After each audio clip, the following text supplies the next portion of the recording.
Hello guys, আজকে কার্তিক পুজো উপলক্ষে কার্তিক পুজোর বিসর্জন আজকে।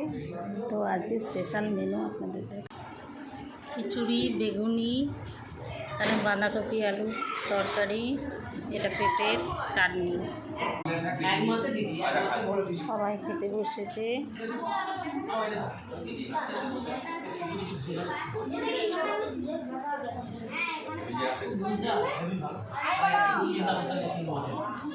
এখানে বৌমা দাঁড়িয়ে আছে, ছোটো বৌমা সবাইকে পরিবেশন করছে। ছোটো বৌমা আলপনাটাও খুব সুন্দর হয়েছে। কালকে আমি পোস্ট করতে পারিনি। আজকে যে কার্তিকবাবু মুখে অনেক খাবার, আজকে কার্তিকবাবু চলে যাবে, আবার পরের বছর আসবে।